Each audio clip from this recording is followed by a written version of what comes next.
Hello students, स्वागत है आपका साइंस पार्क यूट्यूब चैनल पर। आज हम सॉल्व करने जा रहे हैं class 12 biology subject set B 2019 का क्वेश्चन पेपर। अब यूट्यूब वीडियो में एक नया फीचर्स आ गया है। हम इसमें क्विज़ की फॉर्म में 10 क्वेश्चन भी ऐड कर सकते हैं। आप उन क्विज़ की सहायता से अपने 1 नंबर वाले क्वेश्चन की अच्छी तैयारी कर सकते हैं। तो चलिए, और पिछली वीडियो का जो है प्लेलिस्ट का लिंक जो है डिस्क्रिप्शन बॉक्स में डाल दिया जाएगा।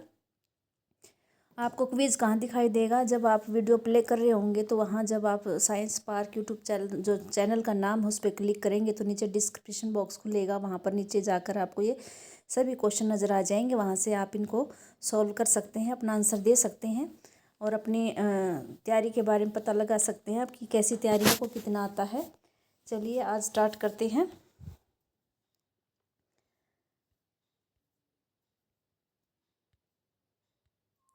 सेक्शन ए है objective type questions.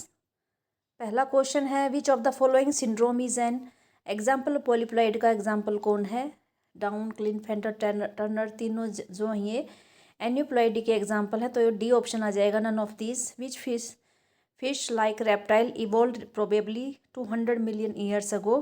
Fish like reptile के बारे में बताना है जो कि 200 मिलियन ईयर्स अगो पहले डेवलप हुआ था, इवॉल्व हुआ था। वो है इख्थियोसोरस। बी ऑप्शन इसका सही आंसर है। Which of the following amino acid has only single genetic code. किसका सिंगल जेनेटिक कोड है? ट्रिप्टोफैन ऐसा अमीनो एसिड है जो इसका सिर्फ एक जेनेटिक कोड है। अगला क्वेश्चन देखिए, messenger RNA is transcribed by. B option है आरएनए पॉलीमरेज 2। हम इसको कैसे याद रखें कि भाई ट्रांसफर आरएनए को कौन कोड करेगा, मैसेंजर आरएनए को कौन कर रहा है, और जो है तीसरा हमारा ट्रांसफर आरएनए है। तो पहला, तो ये इसकी एक छोटी सी ट्रिक है। जैसे HMT घड़ी होती है, HMT घड़ी, उसकी जगह हम RMT लिख देंगे। क्या लिख लेंगे? RMT। आर का मतलब है राइबोसोमल आरएनए, एम का मतलब मैसेंजर आरएनए, टी का मतलब ट्रांसफर आरएनए। तो राइबोसोमल आरएनए को आरएनए पॉलीमरेज 1 करेगा, मैसेंजर आरएनए को आरएनए पॉलीमरेज 2 करेगा, और ट्रांसफर आरएनए है उसको आरएनए पॉलीमरेज 3 करेगा। तो इस तरह से आपको याद हो जाएगा। ये देखो दिखा रखा है, RMT हो जाएगा। देखिए आरएनए पॉलीमरेज 1 को 1 करेगा राइबोसोमल आरएनए को, आरएनए पॉलीमरेज 2 करेगा मैसेंजर आरएनए को, आरएनए पॉलीमरेज 3 करेगा ट्रांसफर आरएनए को। तो इस तरह इसका जो है मैसेंजर आरएनए का है वो बी ऑप्शन है, वो सही आंसर है। अगला क्वेश्चन देखिए, which of the following is a non infectious disease. Non infectious disease कौन सी है जो एक दूसरे को छूने से नहीं फैलती? वो कैंसर है, एड्स भी फैलती है, रिंगवॉर्म भी फैलती है। तो एड्स वायरल है और रिंगवॉर्म फंगल डिजीज है। तो ये ए ऑप्शन आ जाएगा, cancer. Name the scientists who gave the chromosomal theory of inheritance. Sutton and Boveri है इनका एग्जाम्पल, नाम इनका जो है। अगला है, in which year the earth summit was held in Rio de Janeiro. किस साल हुआ था अर्थ समिट? वो है 1992 में हुआ था। What is perisperm? In which seeds it is present. Perisperm क्या होता है? Residual and persistent nucellus in some seeds. कुछ सीड्स में ऐसा होता है कि जो न्यूसेलस है वो बच जाता है, कंज्यूम नहीं होता पूरा का पूरा, तो उसको बोल देते हैं पेरिस्पम। बचे हुए न्यूसेलस को क्या बोल देते हैं? पेरिस्पम बोल देते हैं। और ये किस में मिलेगा? ये ब्लैक पेपर, काली मिर्च और बीट चुकंदर में मिलता है। बायोप्रेसी क्या है? ये भी मोस्ट फ्रिक्वेंटली क्वेश्चन है, बार बार पूछा गया है। Biopiracy is use to refer to the use of bio resources by multinational company and other organisations. क्या करती हैं? बहुत सी मल्टीनेशनल कंपनी होती हैं, दूसरी ऑर्गेनाइजेशन है, वो बिना प्रॉपर अथॉरिटी के, बिना ही पूछे किसी से, बिना कोई कंपनसेटरी पेमेंट दिए वो इन रिसोर्सेज का यूज़ कर लेते हैं लुका छिपी। तो इसको बोल देते हैं biopiracy. What is geitonogamy? Geitonogamy देखिए, geitonogamy transfer of pollen grains from the anther to the stigma of the another flower of the same plant. एक प्लांट के कई फूल होते हैं, तो एक फूल से दूसरे फूल पर के पोलन ग्रेन एक फूल से दूसरे फूल पर जाना एक ही पौधे के, तो उसको बोलते हैं जिटोनोगेमी। पोमेटो क्या होता है? पोमेटो एक सोमेटिक हाइब्रिड है, प्लांट है इसका। It is produced by fusion of protoplast of tomato with that of potato, यानी पोटैटो और टोमेटो का प्रोटोप्लास्ट को फ्यूजन करके सोमेटिक जो है हाइब्रिड टोमेटो बनाया गया है। अगला क्वेश्चन देखिए, which diagnostic test is widely use to detect AIDS, तो एलिजा टेस्ट आ जाएगा। Name causative organism of typhoid, तो साल्मोनेला टाइफिस का नाम है। जो ये 15th क्वेश्चन है, write the full form of, ये अब हमारे सिलेबस में नहीं है। सेक्शन बी स्टार्ट हो गया है, very short answer type question, सभी क्वेश्चन इसमें 2 अंक के हैं। देखिए, what are the various adaptations of parasites, ये अब हमारे सिलेबस में नहीं, डिलीट हो चुका है। What is mycorrhiza, what are its uses, ये हमारे सिलेबस में है माइकोरिजा। देखिए माइकोरिजा क्या है, it is a symbiotic association between fungi and roots of higher plants, हम ये 11th से पढ़ते आ रहे हैं। माइकोरिजा मतलब फंगल और प्लांट्स के बीच एसोसिएशन है, हायर प्लांट्स के रूट्स के बीच में। तो इसका यूज़ क्या है, जो फंगल सिम्बायोंट है वो फॉस्फोरस को ऑब्जर्व करता है सॉइल से और प्लांट्स के पार्ट्स को पहुंचा देता है, यानी प्लांट को फॉस्फोरस मिल जाता है।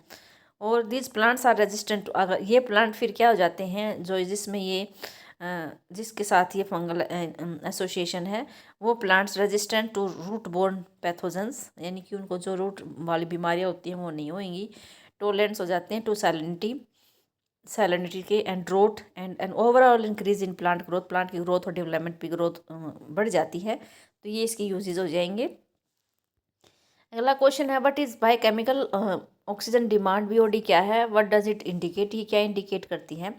तो देखिए बीओडी है, BOD refers to the amount of oxygen consumed by the bacteria, यानी ये वो अमाउंट ऑफ ऑक्सीजन जो बैक्टीरिया कंज्यूम करता है, कहाँ कंज्यूम करेगा, किसके लिए कंज्यूम कर रहा है, वो पानी में, वाटर में जो ऑर्गेनिक मैटर है उसको कंज्यूम करने के लिए वो ऑक्सीजन यूज़ करते हैं। तो जितना ज़्यादा ऑर्गेनिक मैटर होगा उतनी ज़्यादा जो है ऑक्सीजन यूज़ होएगी उस ऑर्गेनिक मैटर को ऑक्सीडाइज करने के लिए। तो इसका मतलब ये है ज़्यादा बीओडी यानी ज़्यादा ऑक्सीजन की डिमांड है, इसका मतलब पानी में ज़्यादा ऑर्गेनिक मैटर है, पानी ज़्यादा पॉल्यूटेड है। तो इससे क्या इंडिकेशन मिलती है कि बीओडी ज़्यादा है, तो इसका मतलब पानी जो वाटर है वो ज़्यादा पॉल्यूटेड है। कम बीओडी है तो कम पॉल्यूटेड है। It indicates the organic matter present in the water, क्या बताता है कि कितना ऑर्गेनिक मैटर प्रेजेंट है। The greater the BOD of waste water more is its polluting potential, जितना ज़्यादा बीओडी होगा उतना ज़्यादा उसका वो पोल्यूटेड वाटर होगा, इससे ये पता चलता है हमें। What is the triple fusion, where and how does it takes place, name the nuclei involve in the triple fusion. Triple fusion क्या होता है, fusion of male gamete and the 2 polar nuclei is called the triple fusion, और ये central cell में होता है।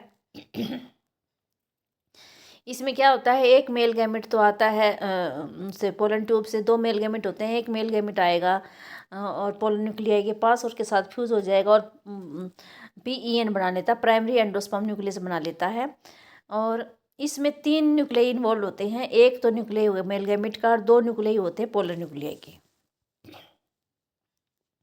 What are palindromes, explain with an example. Palindrome क्या है, देखिए पैलिंड्रोम है in DNA is a sequence है ऑफ बेस पेयर्स का कोई सीक्वेंस है DNA में that read same on the 2 strands, जिसको हम किस दोनों स्ट्रैंड्स पे पढ़ेंगे तो वो सेम पढ़ा जाएगा। When orientation of reading is kept the same, जब ओरिएंटेशन उसकी जो है रीडिंग की सेम रखी जाए। जैसे कैसे ओरिएंटेशन का मतलब समझिए, जैसे ये एक सीक्वेंस है DNA में 5-GAATTC, 5- to 3- इसको पढ़ेंगे तो GAATTC।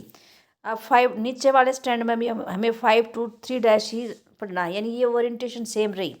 हमें 5 to 3- पढ़ेंगे तो GAATTC, चाहे ऊपर से पढ़े चाहे नीचे वाला स्टैंड पढ़े GAATTC रहेगा। अगर हम 3- to 5- पढ़ेंगे तो CTTAGG रहेगा। तो इसका मतलब समझ जाना, जब ओरिएंटेशन ऑफ रीडिंग सेम रखेंगे तो वो जो है दोनों स्टैंड जो है सेम पढ़ा जाएगा, एक जैसा। This sequence reads the same on the 2 strands 5:3- as well as in the 3- to 5 direction. चाहे हम 3 to 5 पढ़ें चाहे 5 to 3 पढ़ें, 3- to 5- पढ़ेंगे तो भी दोनों स्टैंड को इसी उसमें पढ़ना पड़ेगा सीक्वेंस में, और 5- to 3- पढ़ेंगे तो भी इसको इसी सीक्वेंस में पढ़ना पड़ेगा, तो ही सेम आएगा। यानी बैकवर्ड और फॉरवर्ड पढ़ेंगे तो सेम रहेगा। अगला क्वेश्चन देखिए, write about the treatment of adenosine deaminase deficiency by genetically engineered lymphocytes कैसे होती है। पहले तो ये जीन थेरेपी होती है। जीन थेरेपी क्या होती है? Correction of a genetic defect. कोई भी जीन का डिफेक्ट है उसको करेक्ट करना है बाय इंसर्टिंग नॉर्मल जीन। उसमें नॉर्मल जीन डाल देंगे तो डिफेक्टिव जीन ठीक हो जाएगा। बाय द इंडिविजुअल और embryo to take over the function of and compensate for the non functional gene. वो उस नॉन फंक्शनल जीन का अपना काम उसको फंक्शन को कंपनसेट कर देगा। जो फर्स्ट क्लिनिकल जीन थेरेपी हुई थी वो 1990 में 1990 में 4 ईयर्स ओल्ड गर्ल के साथ हुई थी। उसके अंदर एडिनोसिन डीएमिनेज डेफिशिएंसी थी। तो इसका एक तरीका पूछा लिम्फोसाइट वाला, ये देख लेते हैं। Adenosine deaminase deficiency this enzyme is crucial for the immune system to function. ये क्यों ज़रूरी है? इम्यून फंक्शन तभी काम करेगा जब ये एंजाइम होगा।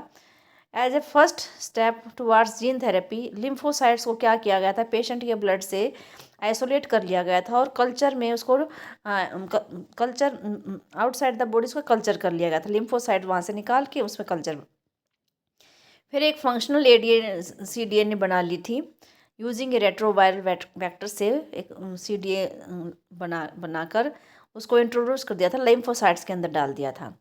विच आर सब्सिक्वेंटली रिटर्न टू, फिर उसको पेशेंट में डाल दिया था। As these cells are not, यानी ये सेल मोर्टल होती हैं, मरना कभी ना कभी मर ही जाएंगी। इनका लाइफ साइकिल जो है ज़्यादा बड़ा नहीं होता। पेशेंट रिक्वायर्स, ये मरते ही दोबारा, ये सेल जो हमने डाली हैं पेशेंट के अंदर, ये मरते ही उसको दोबारा से ऐसे ही ट्रीटमेंट फिर चाहिए। यानी बार बार हमको ये ट्रीटमेंट देनी पड़ेगी उसको। Periodic infusion of such genetically engineered lymphocyte बार बार डालने पड़ेंगे तभी वो ठीक रहेगी। तो ये अगला क्वेश्चन देखिए, treatment. What is the micro injection and biolistic method to introduce the recombinant DNA into the host cells. ये देख लेते हैं क्या कह रहा है। इसमें दो आपको ऊपर वाले दो लिखने हैं, माइक्रो इंजेक्शन और बायोलिस्टिक और gene gun method. Micro injection क्या है? Recombinant DNA is directly injected into nucleus of an animal cell के में डायरेक्टली रिकम्बिनेंट DNA को डाल देते हैं न्यूक्लियस के अंदर। बायोलिस्टिक और जीन गन में क्या करते हैं? DNA को गोल्ड टंगस्टन के ऊपर उसकी DNA की कोटिंग लगा देते हैं और एक तरह से गन बनाकर वो क्या बोलते हैं, गोली बनाकर उसके बम्बार्डेड कर देते हैं हाई वेलोसिटी बायोलिस्टिक और जीन गन मेथड से, मतलब उसको प्लांट सेल में डाल देंगे। ये दो आपको लिखने हैं इसमें। अगला क्वेश्चन देखिए, ये सिलेबस में नहीं है, बी कीपिंग वाला। अगला, what is incomplete dominance and को डोमिनेंस। इनकम्प्लीट डोमिनेंस क्या होता है? It is A form of genetic inheritance, एक तरह का जेनेटिक इनहेरिटेंस है जहाँ पर neither Aleel is completely dominant over the other. कोई भी जो अलील है वो कम्प्लीटली डोमिनेंट नहीं होती दूसरी के ऊपर। Resulting in A heterozygote phenotype, जो हेट्रोजाइगोट फिनोटाइप होगी वो ब्लेंडेड होगी, इंटरमीडिएट होगी mixture of the two parental traits. जैसे कि एग्जांपल है red and white flower, parent का फ्लावर का कलर था स्नैपड्रैगन में। जब वो F1 जनरेशन आई तो उसमें पिंक कलर आ गया ना, तो रेड आई ना ही वाइट आई, उनका इंटरमीडिएट आ गया। जब रेड और वाइट को मिक्स करेंगे तो पिंक बनता है, तो उनका इंटरमीडिएट हेट्रोजाइगस कंडीशन में जो जनरेशन आएगी वो इंटरमीडिएट होएगी, पिंक कलर होगा। कोडोमिनेंस क्या है? उसमें इक्वल एंड कंप्लीट एक्सप्रेशन होता है both the alleles of A gene. एक जीन के जो दोनों एलील हो तो कंप्लीट एक्सप्रेशन करते हैं। एग्जाम्पल है ह्यूमन ब्लड ग्रुप है, in blood group A B blood group में बोथ एलील्स है IA एंड IB जो है वो इकट्ठे प्रेजेंट होती हैं and both express equally and completely, तो इसको हम कोडोमिनेंस बोल देते हैं। आगे देखिए, सेक्शन C स्टार्ट हो गया है। शॉर्ट आंसर टाइप क्वेश्चन है, इसमें सभी क्वेश्चन 3 नंबर के हैं। तो ये शुरू वाला जो section primary succession in water, ये अब सिलेबस में नहीं है। Explain natural selection with an example of moth, ये देख लीजिए। इंडस्ट्रियल मेलानिज्म बोलते हैं ये। It supports the Darwin's theory of natural selection, इसने सपोर्ट किया था। It provides strong evidence for Darwin's theory of natural selection bye demonstrating how environmental changes drives evolution, कि कैसे एनवायरमेंटल चेंजेस के कारण इवोल्यूशन हुआ है थ्रू डिफरेंशियल सर्वाइवल, अलग अलग सर्वाइवल का करके कैसे हुआ है। इसमें फिर देखिए एनवायरमेंटल चेंजेस एंड वेरिएशन कैसे कैसे आई है। बिफोर इंडस्ट्रियलाइजेशन, जब इंडस्ट्री नहीं हुई थी, सेट इन 1850 इंग्लैंड में जब ज़्यादा इंडस्ट्री नहीं थी, तो वहाँ पर मोर वाइट विंग्ड मोथ्स थी on trees then the dark winged और मिलेनाइज्ड मोथ्स। तो उस समय जो है ट्री पे कौन सी ज़्यादा मोथ थी? वाइट विंग्ड मोथ थी, डार्क विंग्ड वाली कम थी। Thick growth of almost white coloured lichen cover the trees, क्योंकि जब वहाँ पोल्यूशन तो था नहीं, और पोल्यूशन नहीं होता तो लाइकन की ग्रोथ ज़्यादा होती है। ट्रीज़ के उस पे ट्रंक पे ज़्यादा लाइकन की ग्रोथ थी। लाइकन की ग्रोथ के कारण उसका जो है ट्रंक जो है वाइट कलर का हो गया था। उस वाइट कलर में जो वाइट कलर वाली मोथ थी वो अपने आप को छिपा लेती थी, प्रेडेटर्स को स्पॉट ढूंढ नहीं पाता था। In that background the white winged moths survived हो जाती थी, but the dark coloured moths were picked out by the predators. लेकिन जो डार्क कलर वाली थी वो उसको शिकारी पकड़ लेता था। ये तो थी कंडीशन पहले बिफोर इंडस्ट्रियलाइजेशन के। बाद में क्या हुआ? आफ्टर इंडस्ट्रियलाइजेशन 1920 में क्या हुआ? देयर आर मोर डार्क, उल्टा हो गया, डार्क विंग वाली ज़्यादा होगी उसी एरिया में। That is the proportion was reversed. Tree trunk become dark, अब ट्री ट्रंक डार्क हो गया है ड्यू टू इंडस्ट्रियल स्मोक, क्योंकि अब इंडस्ट्री लग गई है, धुआं वगैरह निकलता है उससे वो ट्री ट्रंक का जो है ब्लैक हो गया है। ब्लैक होने के कारण जो है लाइकन भी नहीं रही, लाइकन भी पोल्यूशन में नहीं ग्रोथ करती है। इस कंडीशन में जो वाइट विंग्ड वाले मोथ हैं वो सर्वाइव नहीं कर पाए, और ड्यू टू प्रीडेटर कारण, और डार्क विंग मोथ सर्वाइव कर गई। Survival of the fittest, predators will spot A moth against a contrasting background. यहाँ पर प्रेडेटर जो है स्पॉट कर लेते हैं मोथ को against a contrasting background. Lichen will not grow in areas that are polluted. Moths that were able to camouflage themselves, जो अपने आप को कर सकती थी camouflage, that is hide in background, वो सर्वाइव कर जाती थी। This showed that in A mixed population those that can better adapt, जो अपने आप को बेटर अडेप्ट कर पाता है वो सर्वाइव करेगा और अपनी पॉपुलेशन को इंक्रीज़ कर लेगा। तो इस तरह से आप इंडस्ट्री मैनलिज्म का ये एग्जाम्पल देकर समझा सकते हैं। अगला देखिए, what are the consequences of loss of biodiversity in a region. किसी भी जगह पर अगर बायोडाइवर्सिटी का लॉस होता है तो उसके क्या परिणाम होते हैं? देखिए परिणाम क्या है। पहला है decline in plant production, plant production घट जाएगी। Lower resistant to environmental changes such as drought, जो हमारी उसका कोई भी जगह है उसका जो है रेजिस्टेंस जो होता है एनवायरमेंटल चेंजेस के, उसका कम हो जाएगा। यानी कि बाढ़ आएगी, कुछ भी हो जाएगा तो ज़्यादा प्रभावित हो जाएंगे वे। Increase variability in certain ecosystem, variability increase हो जाती है, जैसे कि प्लांट प्रोडक्टिविटी में वेरिएशन आ जाती है, वाटर यूज में भी आ जाती है, पेस्ट एंड डिजीज साइकिल्स में भी, इन सब में जो है वेरिएशन आ जाती है। तो ये सारा कारण होता है इसका बायोडाइवर्सिटी लॉस का। Explain the role of transgenic animals in the biological products, ये देख लेते हैं इसका क्या रोल है। ट्रांसजेनिक एनिमल्स होते क्या हैं? That animals that have had their DNA manipulate, जिसका डीएनए मैनिपुलेटेड हो चुका है वो ट्रांसजेनिक एनिमल्स होते हैं। To possess and express an extra gene, वो उस एक्स्ट्रा जीन को मैनिपुलेट एक्सप्रेस करने के लिए जो उसमें फ़ॉरन डाला है, नोन एज ट्रांसजेनिक एनिमल्स। ये रैट्स भी हो सकते हैं, रैबिट्स भी, pigs, sheeps, cows and fish और माइस भी होती हैं। तो बायोलॉजिकल प्रोडक्ट्स में इसका कैसे यूज़ करते हैं? Medicines required to treat certain human disease can contain biological products, but such products are often expensive to make, लेकिन इनको बनाना बहुत मुश्किल होता है। Transgenic animals that produce useful biological products can be created by the introduction of the portion of DNA और gene which code for a particular product. जैसे कि इसमें ह्यूमन प्रोटीन बनाया है अल्फा-1 एंटीट्रिप्सिन, ये प्रोटीन है, इसको एम्फाइसीमा को ट्रीट करने के लिए इसको यूज़ करते हैं। वैसे तो ये बहुत महंगा है लेकिन इस टेक्नोलॉजी से इसको बना लिया है। इसी तरह और भी अटैम्प्ट्स की गई हैं ट्रीटमेंट फिनाइलकीटोनुरिया को बनाने के लिए, सिस्टिक फाइब्रोसिस के। तो दो एग्जांपल तो ये हो गए, एक तो हो गया एम्फाइसीमा को ट्रीट करने के लिए अल्फा-1 एंटीट्रिप्सिन बनाया है, दूसरा आ गया एग्जाम्पल है ये फिनाइलकीटोनुरिया को और सिस्टिक फाइब्रोसिस को भी ट्रीटमेंट करने के लिए कुछ कोशिशें की गई हैं।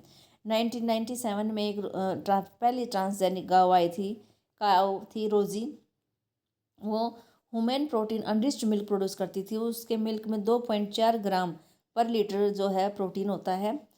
The milk content the human, उसमें कौन सा प्रोटीन है? अल्फा लैक्टोअल्ब्यूमिन जो है उसमें प्रोटीन होता है।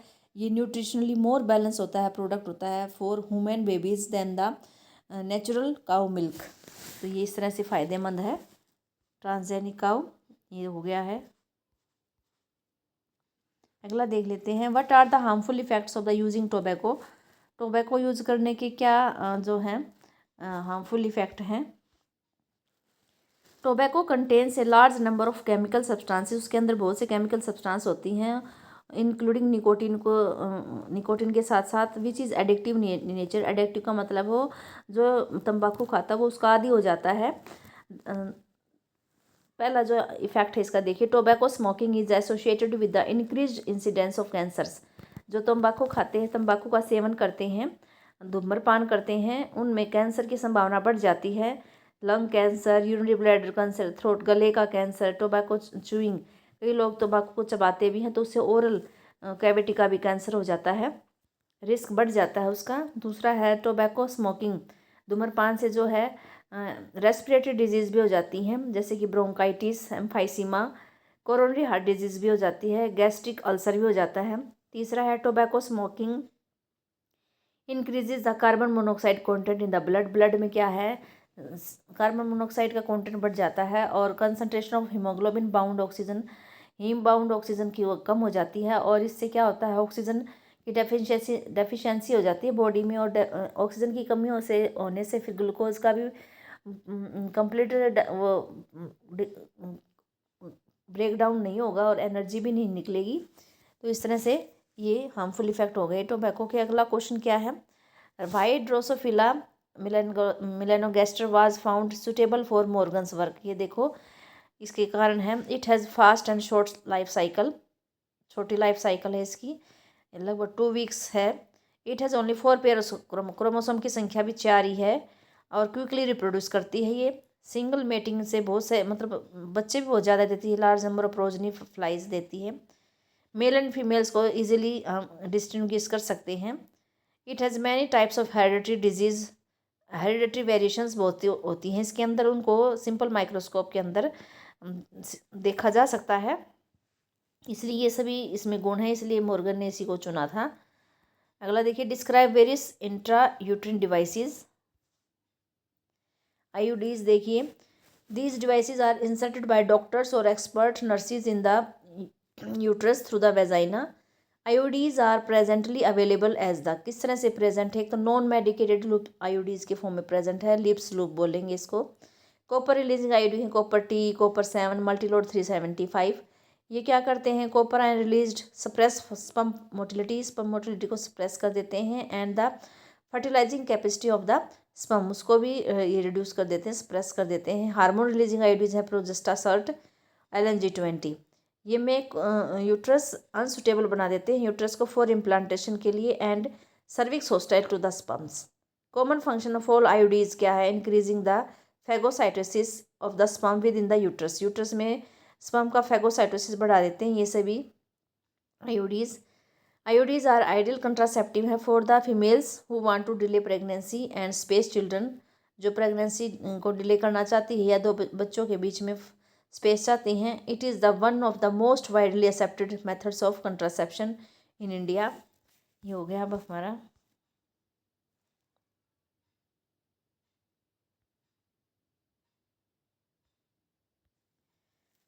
सेक्शन डी स्टार्ट हो गया है। लॉन्ग आंसर टाइप क्वेश्चन, ये शुरू वाला अलगल ब्लूम जो है अब ये सिलेबस में नहीं है।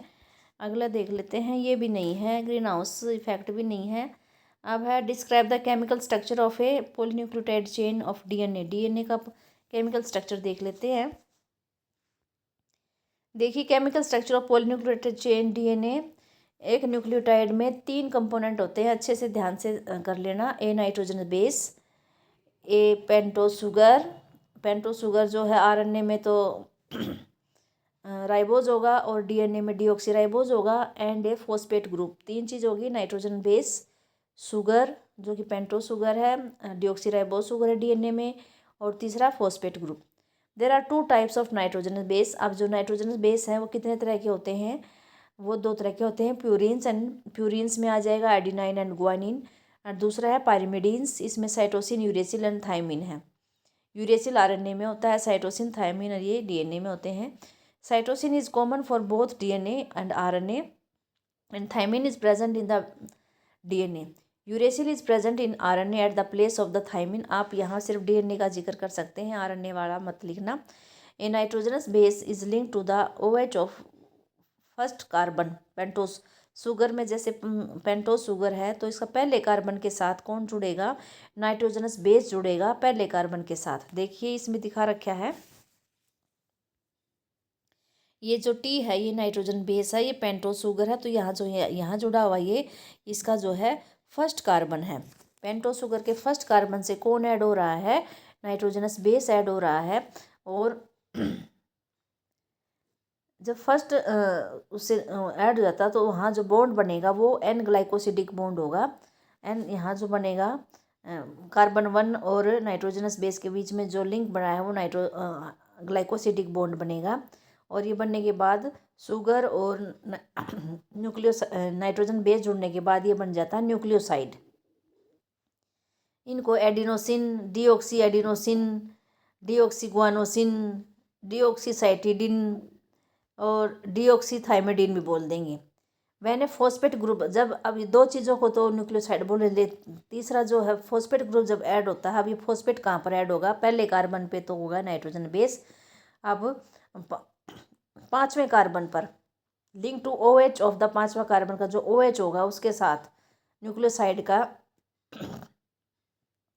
Through phosphodiester bond. ये देखिए ये जो कार्बन CH2 दिखा रखा है इसके साथ ये फॉस्फेट ग्रुप है, तो ये पांचवा कार्बन है, इसके साथ ऐड हो गया फॉस्फेट ग्रुप, तो यहाँ फॉस्फोडाइएस्टर बॉन्ड बन जाएगा। फॉस्फोडाइएस्टर कैसे बन रहा है, दो फॉस्फेट ग्रुप बन रहे हैं, एक तो 5 से जुड़ रहा है और अगला जो है वो तीसरे से जुड़ेगा, तीसरे पे जाके फॉस्फेट ग्रुप का एक एंड तो जुड़ रहा है 5 कार्बन से और दूसरा जुड़ रहा है 3 उससे।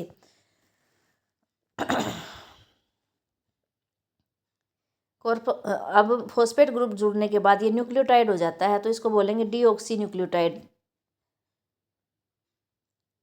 2 न्यूक्लियोटाइड्स आर लिंक्ड थ्रू, अब दो न्यूक्लियोटाइड एक दूसरे से कैसे जुड़े हैं, 3' to 5' फॉस्फोडाइस्टर लिंकेज से जुड़े हैं to form the dinucleotide.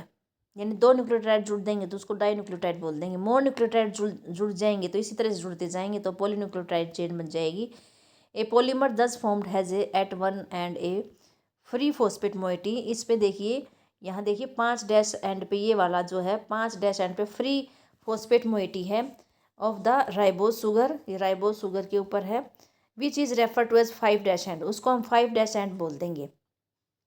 Polynucleotide chain का 5 एंड बोल देंगे।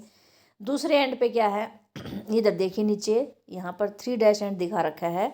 दूसरे एंड पे क्या होता है, 3' एंड पे OH ग्रुप होता है और यहाँ पर फ्री OH ग्रुप होता है, तो इसको 3' एंड बोल देंगे। यानी 5 पे तो फॉस्फेट ग्रुप फ्री है, 3 पे OH ग्रुप फ्री है। द बैकबोन, जो बैकबोन होगी वो शुगर फॉस्फेट की बनी होगी due to sugar and phosphate. देखिए sugar phosphate, sugar phosphate, sugar phosphate, sugar phosphate, और ये एक चेन बना रखी है, 2 चेन होती हैं ऐसी। और ये जो नाइट्रोजन बेस हैं साइटोसिन, गुआनिन, थायमिन, एडिनाइन, ये अंदर की तरफ प्रोजेक्ट होते हैं, बैकबोन से अंदर की तरफ होते हैं। तो इस तरह से हमारा केमिकल स्ट्रक्चर हो जाता है DNA का। अगला क्वेश्चन देख लेते हैं क्या है। Describe Hershey and Chase experiment to prove that DNA is the genetic material. ये भी वेरी वेरी इंपॉर्टेंट, मोस्टली कई बार कई उसमें कोड में पूछा गया है ये क्वेश्चन, तो आप इसको अच्छे से करना। जेनेटिक मटेरियल DNA कैसे पता चला था, the unequivocal proof that DNA is the genetic material came from the experiment of Hershey and chase. इन्होंने एक्सपेरिमेंट किया था, उससे पता चला था। दे वर्कड विद वायरस, उन्होंने वायरस के साथ काम किया था जो कि इन्फेक्ट करता है बैक्टीरिया को, तो उन वायरस को बैक्टीरियोफेज बोला गया था। Bacteriophage attaches to the bacteria and its genetic material enter कर जाता है बैक्टीरियल सेल में। जैसे वायरस अटैच करेगा बैक्टीरिया से तो वायरस का जो जेनेटिक मटेरियल है वो बैक्टीरिया के अंदर आ जाएगा। बैक्टीरिया जो सेल है इसको अपने अपना उसकी तरह ट्रीट करेगी, ये अपना ही मटेरियल है और इसकी भी रेप्लिकेशन कर देगी अपने उसके साथ, जेनेटिक मटेरियल के साथ। तो इस तरह से मोर वायरस पार्टिकल्स बन जाएंगे। अब हार्शे चेज उस समय उनको ये नहीं पता था कि ये प्रोटीन अंदर जा रहा है या DNA अंदर जा रहा है। जो बैक्टीरियल सेल के अंदर जो जाता है वो प्रोटीन जाता है या डीएनए, ये पता नहीं था। तो उसके लिए उन्होंने एक्सपेरिमेंट किया था। उन्होंने वायरस को है ना कल्चर कर लिया था उन्हें medium that contain radio active phosphorus. कुछ जो वायरस हैं उनको रेडियो एक्टिव फॉस्फोरस मीडियम में कल्चर किया और कुछ को किया सल्फर वाले में। Virus grown in the presence of radio, जो फॉस्फोरस वाले में ग्रो करे थे वायरस, उसके अंदर जो रेडियो एक्टिव डीएनए चला जाएगा, क्योंकि फॉस्फोरस डीएनए की अभी पढ़ के आए, बैकबोन में फॉस्फोरस शुगर फॉस्फोरस होता है, तो उसमें चला गया रेडियो एक्टिव डीएनए, तो उसमें पता चल जाएगा कि भी इसमें रेडियो एक्टिव डीएनए है, वहाँ प्रोटीन रेडियो एक्टिव नहीं है। लेकिन जब दूसरा था जिसमें सल्फ़र वाले में क्या था, सल्फ़र जो है वो प्रोटीन में जाता है, तो वहाँ पर प्रोटीन जो होगा वो रेडियो एक्टिव होगा। एक कॉलोनी में तो डीएनए रेडियो एक्टिव होगा और दूसरी कॉलोनी में प्रोटीन रेडियो एक्टिव होगा। तो अब देखते हैं डीएनए, यहाँ क्योंकि जो डीएनए में वो सल्फ़र नहीं होता, प्रोटीन में सल्फ़र होता है। अब इससे पता चलेगा, देखिए radioactive phages were allowed to attach. अब जो ये हमने कल्चर कर लिए थे, इनको ईस्टर कोलाई बैक्टीरिया के साथ अटैच करने के लिए अलाउ किया गया। फिर क्या हुआ, इन्फेक्शन हो गया। ये देखो 3 स्टेप दिखा रखे हैं, इन्फेक्शन, ब्लेंडिंग, सेंट्रीफिकेशन। शुरू में हम अब इन्फेक्शन स्टेप चल रहा है। इन्फेक्शन से क्या हुआ, viral coat were removed from the bacteria. अब यहाँ से वायरल कोट रिमूव हो जाएगी bacteria by the agitating them in a blender. जब हम उसको ब्लेंडर में एजिटेट करेंगे, ब्लेंडिंग करेंगे, तो इसकी जो वायरस की कोट है वो रिमूव हो जाएगी। और वायरस कोट रिमूव होने से क्या होगा, अब उससे सेपरेट हो जाएगा वायरस कोट बैक्टीरिया से। Spinning them in A centrifuge, जब उसको स्पिनिंग करेंगे सेंट्रीफ्यूज के अंदर, bacteria which was infected with virus, जो बैक्टीरिया इन्फेक्ट हो जाता है वायरस से, उसके अंदर रेडियोएक्टिव डीएनए पाया गया, indicating that DNA was a material that passed from the virus to the bacteria that were infected with virus that had radioactive proteins were not radioactive. This indicate that the protein did not enter the bacteria. अब वहाँ उसका protein तो radio active हुआ नहीं, इसका मतलब उसका protein virus जो रेडियो एक्टिव प्रोटीन था उसके अंदर गया नहीं। इसका मतलब रेडियो एक्टिव जो कोट है वह प्रोटीन वाली कोट बाहर रह जाती है, अंदर आने वाला कौन हो गया, रेडियो एक्टिव डीएनए हो गया। इससे पता चल गया DNA is there for the genetic material that is pass from virus to bacteria. ये देखो दो दो दिखा रखे हैं, ये 2 बैक्टीरियोफेज हैं। तो जो रेड वाला पोर्शन है वो रेडियो एक्टिव है और जो ब्लैक वाला है वो रेडियो एक्टिव नहीं है, ये ध्यान रखना है। देखिए यहाँ पर प्रोटीन कैप्सूल रेडियो एक्टिव है, ब्लैक वाला डीएनए है ये रेडियो एक्टिव नहीं है। जैसे ये अटैच हुआ इसके साथ, इकोलाई के साथ, तो देखिए ब्लैक पोर्शन अंदर चला गया, रेडियो एक्टिव पोर्शन जो बाहर रह गया, और रेडियो एक्टिव पोर्शन जो प्रोटीन का बना था वो कैप्सूल था वो बाहर रह गया। यहाँ फिर देखिए जब सेंट्रीफिकेशन की गई तो उसमें बैक्टीरिया के अंदर कोई भी रेडियो एक्टिव कुछ नहीं मिला। इसका मतलब जो प्रोटीन था वो तो बाहर ही रह गया, अंदर क्या आया, डीएनए आ गया। तो ये जो रेडियोएक्टिव जो सल्फ है वो कहाँ मिला, बैक्टीरिया के अंदर तो आया नहीं, वो कहाँ मिला, सुपरनेटेंट में मिला। दूसरे केस में देख लेते हैं जहाँ पर डीएनए जो था रेडियोएक्टिव है, रेड वाला पोर्शन रेडियोएक्टिव है, ब्लैक वाला नहीं है, तो जो कोट है वो रेडियोएक्टिव नहीं है। जब इसके साथ इकोलाई के साथ इसको अटैच किया तो देखिए जो अंदर गया हो रेड मटेरियल गया है, रेड यानी रेडियोएक्टिव है, ये डीएनए मटेरियल अंदर चला गया है। यहाँ पे देखिए जब सेंट्रीफिकेशन किया गया तो जो सुपरनेटेंट में जो मिला हमें वहाँ कोई रेडियो एक्टिविटी हमें नहीं दिखाई दी, तो वो बैक्टीरिया के अंदर रेडियो एक्टिव जो है डीएनए बना दिखाई दिया। इसका मतलब है जो डीएनए है वे वायरस से बैक्टीरिया के अंदर गया, वही जेनेटिक मटेरियल है, वही अपनी नई कॉपी बना रहा है उसके अंदर जाके। तो ये था हर्शी एंड चेज का एक्सपेरिमेंट। अब है लास्ट क्वेश्चन है इस कोड का, dry well level diagrammatic sectional view of memory gland, describe the structure. देख लेते हैं डायग्राम। देखिए पहले ये देखिए पीछे रिब्स दिखा रखी हैं और इनके बीच में मसल्स दिखा रखी हैं, फिर पेक्टोरलिस मेजर मसल्स भी दिखा रखी हैं। फैट के देखिए फैट दिखा रखी हैं, पिंक फैट है। फिर है मेमोरी लोब दिखा दी, फैट के अंदर से आगे मेमोरी लोब, फिर मेमोरी एल्वियोलस, फिर सबको मिलाकर एल्वियोलर मेमोरी डक्ट बन गई। मेमोरी डक्ट्स का जो वाइडर पार्ट आगे उसको एम्पुला बोला है, एम्पुला फिर ये जो इकट्ठे होके लैक्टिफेरस डक्ट बना रहे हैं, और लैक्टिफेरस डक्ट जो है एक निप्पल में खुल रहा है, जो ब्लैक एरिया होता है उसको एरियोला बोलते हैं। अब देखिए मेमरी ग्लैंड्स आर पेयर्ड, दो होती हैं मेमरी ग्लैंड्स, ब्रेस्ट होती हैं, छाती, दैट कंटेन्स ग्लैंडुलर टिश्यूज़ में टिश्यू जो होता है ग्लैंडुलर होता है, और वेरिएबल अमाउंट का फैट, यानी फैट भी बहुत अमाउंट अलग अलग अमाउंट में फैट होती है। ग्लैंडुलर टिश्यू जो है हर एक ब्रेस्ट का is divided into the 15 to 20 memory lobes. जो इसका ग्लैंडुलर टिश्यू है वो डिवाइड हो जाता है मेमरी लोब्स में, और उस मेमरी लोब्स में क्या होते हैं, क्लस्टर ऑफ सेल्स होते हैं। क्लस्टर ऑफ सेल्स जिनको एल्वुलाई बोलते हैं, मतलब गुच्छे गुच्छे से होते हैं। ये देखो ये दिखा रखे हैं, ये क्लस्टर ऑफ सेल्स हैं। फिर सेल्स ऑफ एल्वुलाई, जो क्लस्टर ऑफ सेल्स में सेल है एल्वुलाई की, ये क्या करती हैं, मिल्क को सीक्रेट करती हैं, which is stored in the cavities. वो जो मिल्क को स्टोर करके ये अपनी कैविटी में स्टोर कर लेती हैं, ल्यूमन बोलते हैं उसको। Alveoli open into memory tubules, फिर ये एल्वुलाई कहाँ ओपन होती हैं, मेमरी ट्यूब्यूल्स में ओपन होती हैं। मेमरी ट्यूब्यूल्स जो हैं each join to form a mammary duct, सारी मेमरी ट्यूब्यूल्स जो ज्वाइन करके क्या बनाती हैं, मेमरी डक्ट बनाती हैं। देखो ये दिखा रखी है मेमरी डक्ट हैं। Mammary several mammary ducts join to form a wider mammary ampulla, और बहुत सी मिलकर ये एम्पुला देखो दिखा रखा है, ये एम्पुला बनाती हैं। और बाद में क्या है, which is connected to the lactiferous duct, जो कि लैक्टिफेरस डक्ट से ज्वाइन होता है ampulla, through which the milk is sucked out, और उसके थ्रू ही मिल्क को सक किया जाता है। तो इस तरह से एक क्वेश्चन हो गया है। तो आज का ये 2019 का जो है सेट बी कंप्लीट हो गया है। अब अगर आपको वीडियो पसंद आ रहे हैं तो लाइक करें, शेयर करें, कोई भी डाउट है तो कमेंट ज़रूर करें, और चैनल पर नए हैं तो सब्सक्राइब करें। अगली वीडियो के लिए नोटिफिकेशन का बटन दबाएं ताकि आपको नेक्स्ट वीडियो का अपडेट मिल सकें।